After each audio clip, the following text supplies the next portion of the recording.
Classificação indicativa. Livre para todos os públicos.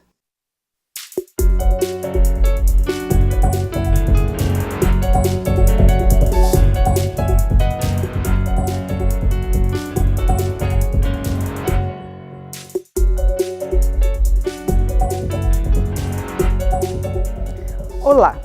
O Brasil está entre os 10 países com a maior área irrigada do planeta, isto segundo um estudo feito pela Agência Nacional de Águas, a ANA.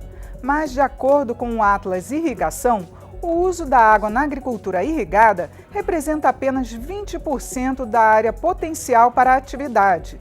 O governo já editou uma medida provisória para beneficiar os proprietários de áreas rurais irrigadas. A MP impede que o produtor perca a propriedade no caso de desrespeito às obrigações previstas em lei. Esta edição do Câmara Debate vai avaliar a MP e o Plano Nacional de Irrigação com os deputados Edmilson Rodrigues, do PSOL do Pará, e Zé Silva, do Solidariedade de Minas Gerais. Eu sou Regina Assunção e a produção é da TV e da Rádio Câmara. Bem-vindos, deputado Zé Silva, deputado Edmilson. Bom, primeiro, eu queria que os senhores comentassem com a gente sobre essa medida provisória, de que forma que ela vai beneficiar realmente o produtor que usa a irrigação. Olha, a Lei 12.787 de 2013 é uma grande conquista para a agricultura em geral e particularmente porque ela cria uma política de irrigação. Esses dados aí, relativos de 20%, eles estão corretos, mas sempre tem que se relativizar, porque em termos mundiais, 70% da água que é potabilizável, a chamada água doce, né, ela é usada em agricultura. E o Brasil mantém essa média, algo em torno de 72%. Acontece que na Amazônia há regiões áridas, no Marajó até 6 meses, muitas vezes, sem água. Belém chove todos os dias, né? O Brasil e a própria Amazônia são muito heterogêneos em termos climáticos. No entanto, na Amazônia em geral, mesmo onde chove menos, chove muito. Se nós considerarmos com a região, digamos, do semiárido nordestino e parte do que seria a região sudeste, tanto Espírito Santo quanto o Minas Gerais, região do deputado Zé Silva. O Zé do Povo Silva, né? Exato. Então, essa lei ela é muito importante porque, como ela cria uma política, ela estabelece formação técnica, financiamento e também obrigações. Mas ela cria exatamente possibilidades de investimento em projetos. Então, se há uma área que necessita de água para produzir qualquer produto, consorciando produtos ou um produto exclusivamente, o agronegócio em geral é monocultura, né?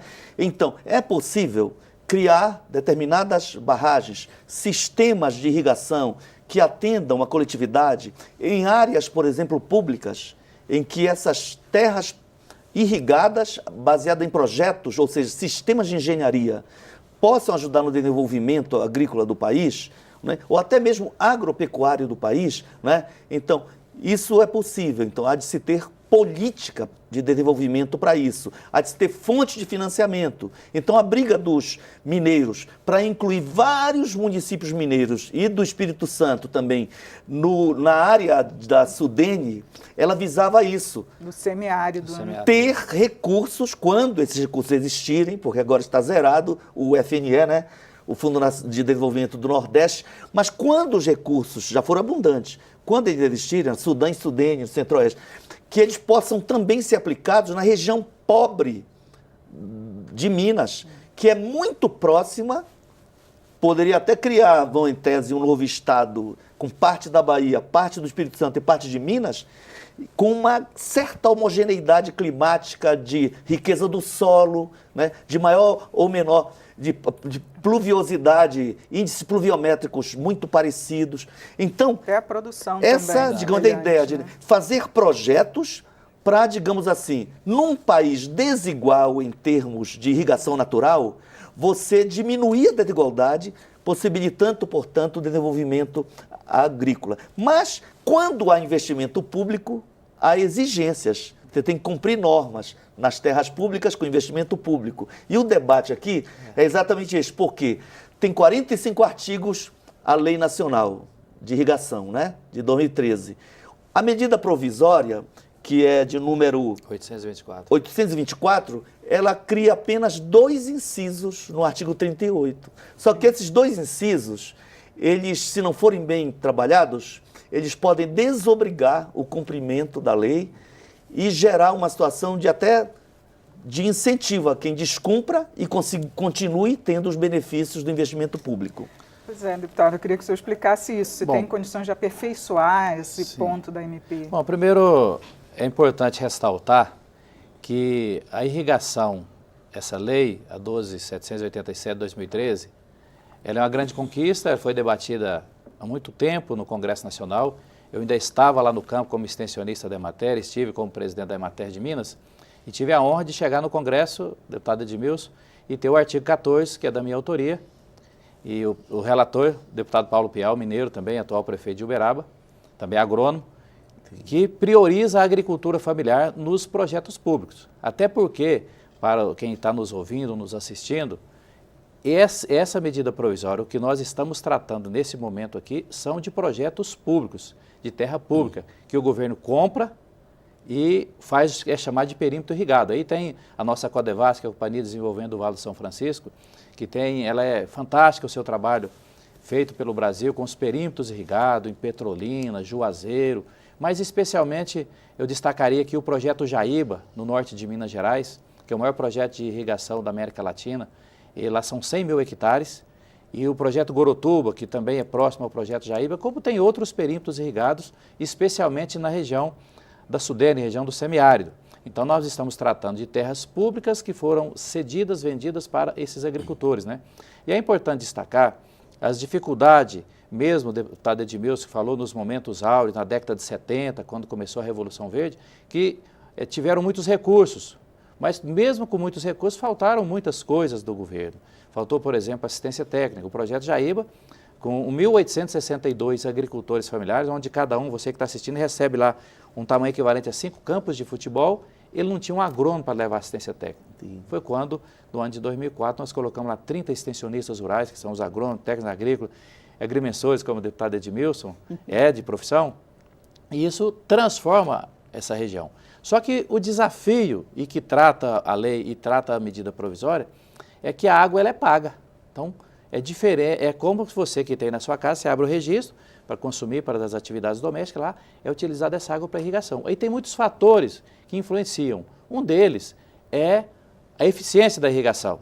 Por exemplo, o projeto Gorotuba em Janaúba, que também é no norte de Minas, começou as obras, estão paradas, já desde 2014, de 15 milhões para trocar o sistema de irrigação, onde quase 70% dessa irrigação é um sistema, tipo uma bica, quem conhece aí o meio rural, se perdendo não só pela transpiração, pelo calor, mas também se perdendo ao longo do tempo.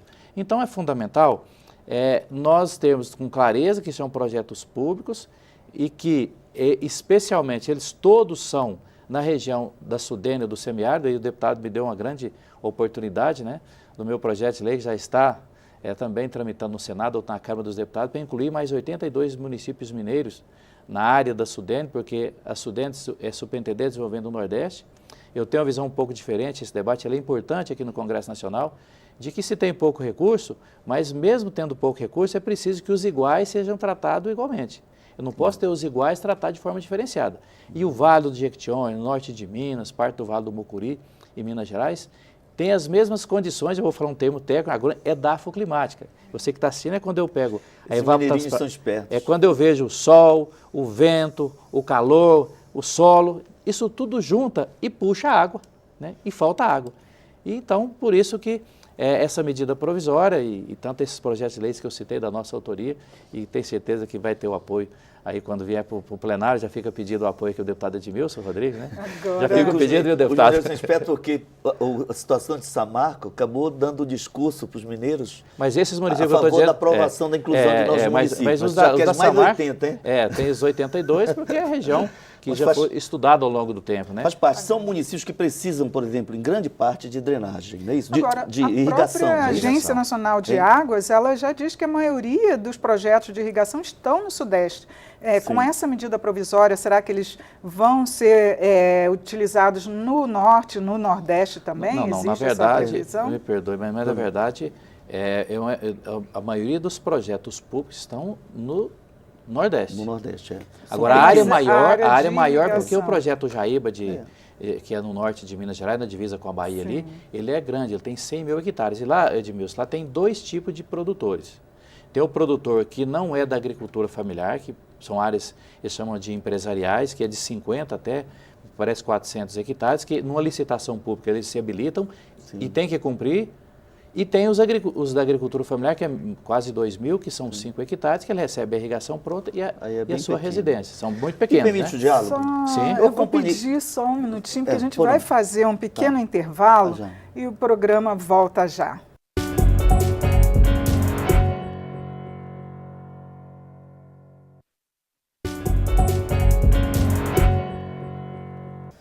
O Câmara Debate está de volta. O tema de hoje é o Plano Nacional de Irrigação. Os deputados convidados são Edmilson Rodrigues, do PSOL do Pará, e Zé Silva, do Solidariedade de Minas. Bom, deputado Edmilson, o senhor tinha começado a falar sobre os riscos dessa medida provisória e que pode até prejudicar os demais que estão cumprindo realmente o que prevê a lei. Eu queria que o senhor explicasse melhor para a gente o que pode ser melhorado. Regina, só para o povo entender, é uma medida provisória, ela já está vigindo, já é lei, não é? Agora, há uma comissão especial. Eu espero que alguém que assuma a relatoria, né, faça um bom plano para os debates, para enriquecer. É pequena a medida provisória, a alteração que ela faz em relação à lei, mas é muito importante. Se ficar como está, eu acho que é um prejuízo. Porque como foi proposto, os 2 artigos, o pequeno produtor familiar, que tem até 5 hectares, pega um recurso, vamos dizer, do Banco do Brasil, para produzir pimenta do reino, em Bocajuba, no Pará. Ali não há um projeto de irrigação, estou supondo. Se houver um problema de chuvas intermitentes e prejudicar o pimental, ele acaba perdendo aquela minifúndio. Então, para esse pequeno, nós temos que ter um carinho maior, porque ele tem pouca capacidade de resistência. É diferente o agronegócio. Vamos pegar a transposição do Rio São Francisco. Uma das grandes críticas ao projeto, até o bispo fazia greve de fome, lembra? Mesmo sendo eleitor do Lula, essa contradição, ele dizia, a maior parte dessa água transferida é para o agronegócio, era esse o argumento. E é verdade, irrigação, para viabilizar a produção. Então, um grande produtor, ou um pequeno produtor, ou um médio produtor, tem que ter o mesmo tratamento. O investimento é público, a terra é pública, a água é da União. E você, então, tem uma responsabilidade em manter esse ambiente. Há princípios a obedecer. Aqui ou ali há problemas. O que você não pode é desrespeitar a lei. Vamos supor, um princípio é o manejo sustentável. O outro princípio é a integração das políticas. Um outro, a articulação com o governo, iniciativa privada. Um outro, gestão democrática participativa, ou seja, transparência, já que envolve terras, recursos públicos. O último, prevenção de endemias. Aí eu vou pegar essa, que nem é talvez a mais visível quando se trata de agricultura, mas água é vida, mas é também meio de transferência de doenças. Todos lembram daquela crise do cólera, que a qualquer momento pode voltar? Eu vi uma comunidade indígena que começou a produzir 60 cabeças de gado, daqui a pouco as crianças adoecendo e morrendo, eles não sabiam a fonte. A água foi usada de forma indevida, as fezes estavam produzindo a doença. Então, imagina que eu estou num projeto de irrigação onde tem 1000 famílias, é um grande projeto. Pequenas produtores, mas alguns grandes produtores. E vamos dizer, sendo eu pequeno ou grande, eu irresponsavelmente estou usando algum produto que está contaminando um veio que vai naturalmente prejudicar vários produtores. ou que prejudique só a mim. Se eu insisto no erro, eu não devo merecer nenhuma punição. Do jeito que está aqui na medida provisória, antes você tinha um mês, suspendia o fornecimento de água para que você se adequasse. 120 dias, ou seja, 4 meses, já havia uma punição um pouco mais braba. E 180 dias você perdia, não só a água, perdia inclusive a terra, porque a terra é pública. Do jeito que está, o cara vai ficar 2 anos, 3 anos da vida inteira sem perder, mesmo que ele não cumpra a lei nacional de 2013. Aí é importante fazer essa mediação aqui, porque o objetivo da lei é bom. Qual é o objetivo? Você não pôde cumprir a lei, não foi porque você não quis. Em 180 dias você não conseguiu recuperar aquilo que o órgão fiscalizador exigiu. Mas você diz, eu quero fazer, é que eu não consegui em 180 dias. Só que pela lei atual, 180 dias você não conseguiu fazer aquilo que a fiscalização determinou, você perde a água e perde a terra. Aí o banco não lhe financia mais. Então, tem que ser 180 dias, tem que haver flexibilização.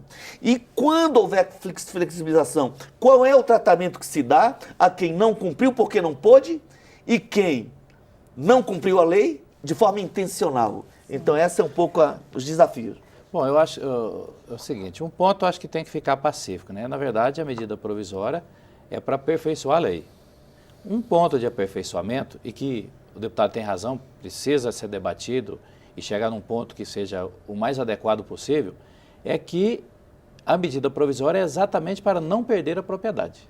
Sim. Então, esse é o ponto mais importante, do meu ponto de vista, desta medida provisória. Porque, como ele mesmo disse, são vários fatores que influenciam e esse agricultor pode não cumprir. Sim. Agora, realmente não, como eu disse aqui também, nós não podemos tratar os iguais de forma diferente, tem que tratar os diferentes de forma diferente. Então, é preciso realmente debater na comissão mista essa questão, se não cumpriu essas, nós chamamos de condicionantes. Agora, também, a lei, eu acho que é uma lei muito adequada, porque se com 90 dias eu tenho uma cultura que ela tem um ciclo de 120 dias, à medida que eu interromper a irrigação, evidentemente que o prejuízo é muito maior. Por isso que são 180 dias, porque todas as culturas no Brasil, a não serem frutíferas ou culturas permanentes, elas estão, as culturas perenes, elas estão contempladas com o seu ciclo de produção, desde o preparo do solo até a colheita.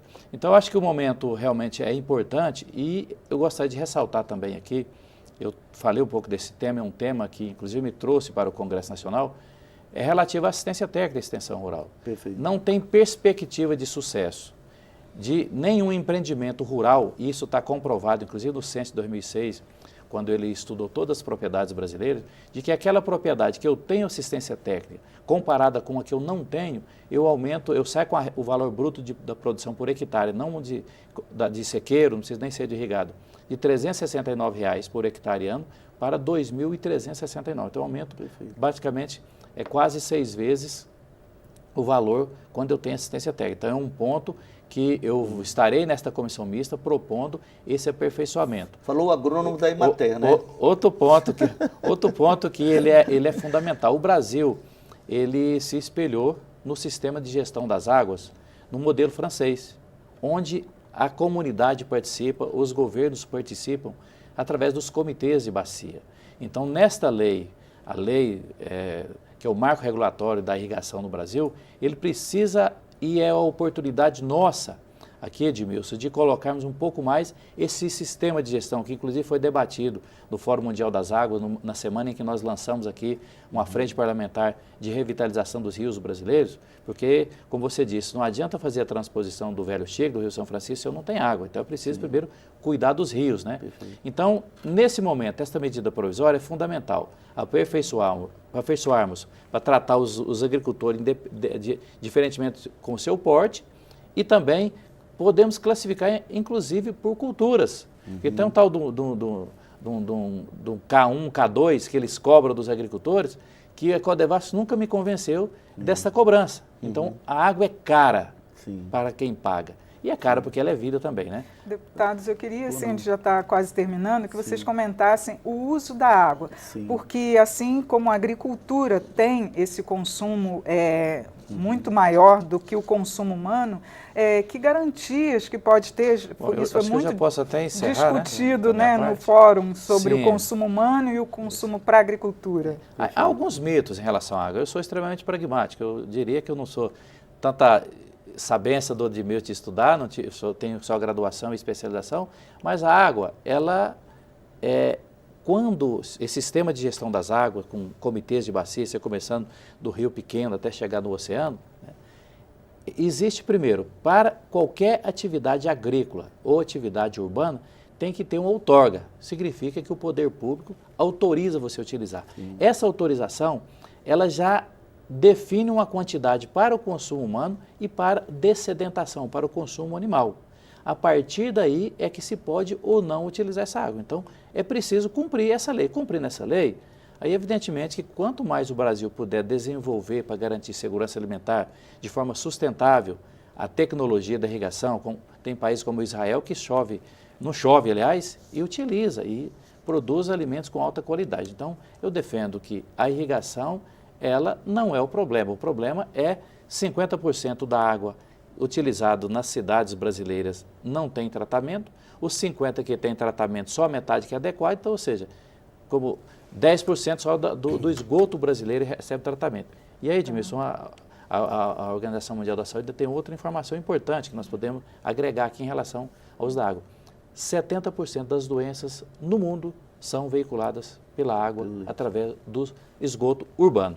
Então, deputado Edmilson. Retomando coisas importantes aqui, consensuais, inclusive.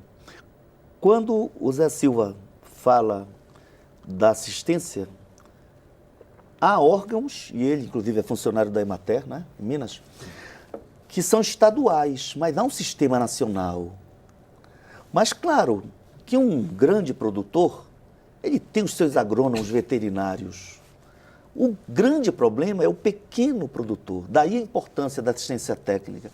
E a lei nacional que cria o sistema, ela possibilita incentivar, daí a necessidade desse debate avançar, né? Porque não adianta estar na lei e não ser cumprido. Na comissão assim, né? Porque comissão. com o princípio da integração, entre as atividades, mas também entre os entes federativos, já que é um sistema nacional. Porque eu acabei de falar em Minas, Espírito Santo e Bahia, não é isso? Mas se eu falo, por exemplo, em recursos hídricos, em aquífero, Guarani eu falo em 3 países. Se eu falar no aquífero Solimões, ele pode ser motivo de uma guerra entre Peru, Colômbia e Brasil. E talvez seja o maior aquífero do planeta. Ou talvez, né, a união dos 3, né? Ou talvez a união dos 3, exatamente. Então, tudo depende da política, né? Então, esse é um aspecto importante. E eu sou arquiteto, mas sou professor da Federal Rural, professor dos agrônomos, de engenheiros florestais. Então, nesse sentido, assim, temos uma experiência diferenciada, mas a consciência da importância da assistência. Agora sim, respondendo para concluir a tua pergunta. A carne bovina, cada quilo, olha lá, consome 15.400 litros desde a produção. O chá verde, vou pegar a carne suína, 6.000 litros. Mas aí eu vou... arroz, 2.500 quilos? O arroz 2.500. Em torno de 2.500 litros para cada quilo consumido. Né? Mas eu peguei aqui, eu nem anotei, rapaz, uma calça jeans, ela vai para quase 13... Não, uma calça jeans, 10.850 litros. Por quê? Você está falando desde a produção do algodão até a indústria do produto, digamos, de vestuário. Né? Então, realmente, a água é muito importante. Né? E a irrigação, não há possibilidade de produção agrícola, seja a produção perene, seja a produção da mandioca, do milho, que obedece um ciclo aí mais curto, de no máximo 180 dias. Daí a importância de nós termos uma lei, né, que respeite esse ciclo da água e os ciclos das culturas, mas ao mesmo tempo viabilize respeito, digamos assim, àquilo que é direito de todos. porque há investimento público. Tá certo, deputados. Muito Obrigado. obrigada pelos esclarecimentos aqui Obrigado. no programa. E o Câmara Debate termina aqui. Nós conversamos com os deputados Edmilson Rodrigues, do PSOL do Pará, e Zé Silva, do Solidariedade de Minas Gerais. O tema foi o Plano Nacional de Irrigação. Você pode rever esta e outras edições em nossa página na internet ou no YouTube. E também pode participar do debate sobre o tema na Câmara. Entre no site edemocracia.câmara.leg.br e participe das discussões. Eu sou Regina Assunção e esse é um programa da Rádio e da TV Câmara. Obrigada pela audiência. Até mais.